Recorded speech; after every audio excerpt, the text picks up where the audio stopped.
بسم اللہ الرحمن الرحیم۔ شروع کرتا ہوں اللہ کے نام سے جو بے انتہا مہربان نہایت رحم کرنے والے ہیں۔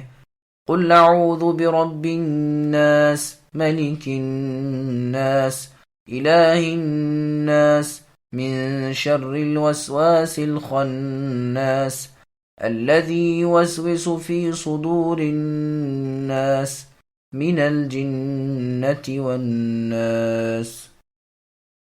آپ کہیے کہ میں لوگوں کے پروردگار کی پناہ میں آتا ہوں، لوگوں کے مالک کی اور لوگوں کے معبود برحق کی پناہ میں، وسوسہ ڈالنے والے پیچھے ہٹ جانے والے کی برائی سے، جو لوگوں کے سینوں میں وسوسہ ڈالتا ہے، خواہ وہ جن ہو یا انسان۔ سامعین، ان آیتوں کی اب تفسیر سماعت کیجیے۔ اللہ کی 3 صفات۔ اس صورت میں اللہ عز و جل کی 3 صفتیں بیان ہوئی ہیں: اللہ پالنے والے اور پرورش کرنے کی، مالک اور شہنشاہ ہونے کی، معبود برحق اور لائق عبادت ہونے کی۔ تمام چیزیں اللہ ہی کی پیدا کی ہوئی ہیں اور اللہ ہی کی ملکیت میں ہیں اور اللہ ہی کی غلامی میں مشغول ہیں۔ پس وہ اللہ حکم دیتے ہیں کہ ان پاک اور برتر صفات والے اللہ کی پناہ میں آ جائیے۔ جو بھی پناہ اور بچاؤ کا طالب ہو۔ شیطان جو انسان پر مقرر ہے، اس کے وسوسوں سے بچانے والے اللہ ہیں۔ ہر انسان کے ساتھ یہ شیطان لگا ہوا ہے۔ برائیوں اور بدکاریوں کو خوب زینت دار کر کے لوگوں کے سامنے وہ پیش کرتا رہتا ہے اور بہکانے میں، راہ راست سے ہٹا دینے میں کوئی کمی نہیں کرتا۔ اس کے شر سے وہی محفوظ رہ سکتا ہے جسے اللہ بچا لے۔ صحیح مسلم کی حدیث میں ہے کہ اللہ کے نبی نے فرمایا کہ تم میں سے ہر شخص کے ساتھ ایک شیطان ہے۔ لوگوں نے عرض کیا، کیا آپ کے ساتھ بھی؟ نبی نے فرمایا، ہاں، لیکن اللہ تعالیٰ نے اس پر میری مدد فرمائی ہے، پس میں سلامت رہتا ہوں۔ وہ مجھے صرف نیکی اور اچھائی کی بات ہی کہتا ہے۔ شیطان وسوسے ڈالتے ہیں۔ بخاری و مسلم کی اور حدیث میں انس رضی اللہ عنہ کی زبانی ایک واقعہ منقول ہے، جس میں بیان ہے کہ رسول اللہ صلی اللہ علیہ وسلم جب اعتکاف میں تھے تو ام المؤمنین صفیہ بنت حیی رضی اللہ عنہا رسول اللہ کے پاس رات کے وقت آئیں۔ جب واپس جانے لگیں تو رسول اللہ بھی پہنچانے کے لیے ساتھ چلے۔ راستے میں 2 انصاری صحابی مل گئے جو رسول اللہ صلی اللہ علیہ وسلم کو بی بی صاحبہ کے ساتھ دیکھ کر جلدی چل دیے۔ رسول اللہ نے انہیں آواز دے کر ٹھہرایا اور فرمایا، سنو، میرے ساتھ میری بیوی صفیہ بنت حیی ہیں۔ ان دونوں نوجوان صحابہ نے کہا، سبحان اللہ، اے اللہ کے رسول، اس فرمان کی ضرورت ہی کیا تھی؟ آپ نے فرمایا، انسان کے خون کے جاری ہونے کی جگہ میں شیطان گھومتا پھرتا رہتا ہے۔ مجھے خیال ہوا کہ کہیں تمہارے دلوں میں وہ کوئی بدگمانی نہ ڈال دے۔ مسند احمد میں ہے کہ رسول اللہ صلی اللہ علیہ وسلم اپنے گدھے پر سوار ہو کر کہیں تشریف لے جا رہے تھے۔ ایک صحابی آپ کے پیچھے بیٹھے ہوئے تھے۔ گدھے نے ٹھوکر کھائی تو ان کے منہ سے نکلا، شیطان برباد ہو۔ رسول اللہ نے فرمایا، یوں نہ کہو، اس سے شیطان بڑھ جاتا ہے اور کہتا ہے کہ میں نے اپنی قوت سے گرا دیا، اور جب تم بسم اللہ کہو تو وہ گھٹ جاتا ہے، یہاں تک کہ مکھی کے برابر ہو جاتا ہے۔ اس سے ثابت ہوا کہ ذکر اللہ یعنی اللہ کی یاد سے شیطان پست اور مغلوب ہو جاتا ہے اور اس کے چھوڑ دینے سے بڑا ہو جاتا ہے اور غالب آ جاتا ہے۔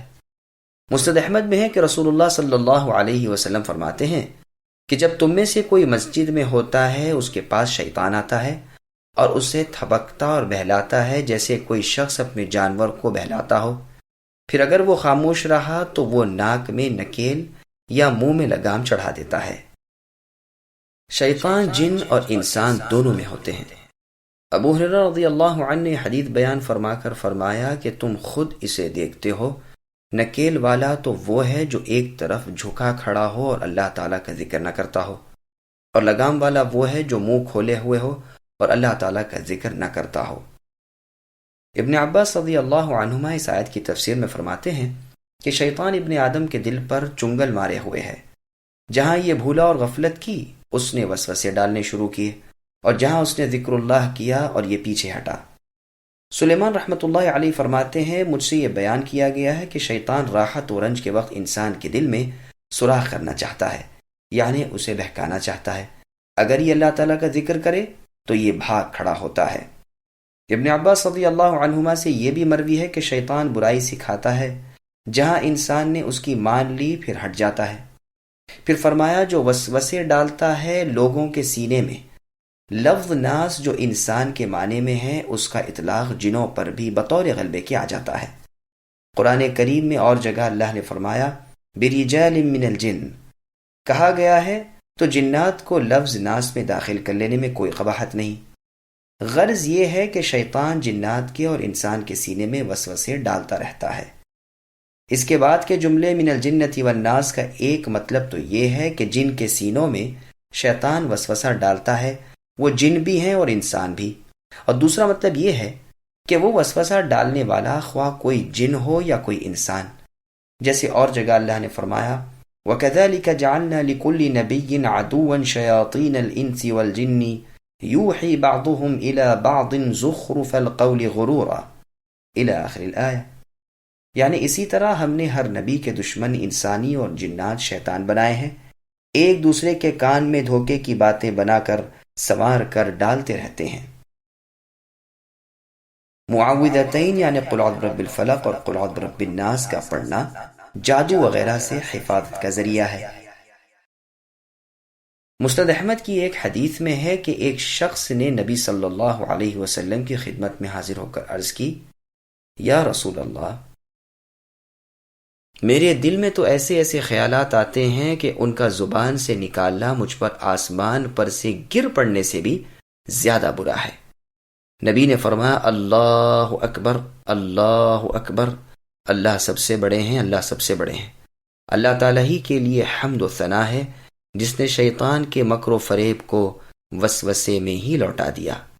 یہ حدیث ابو داؤد، نسائی وغیرہ میں بھی ہے۔ سامعین، الحمدللہ سورۃ الناس کی تفسیر مکمل ہوئی۔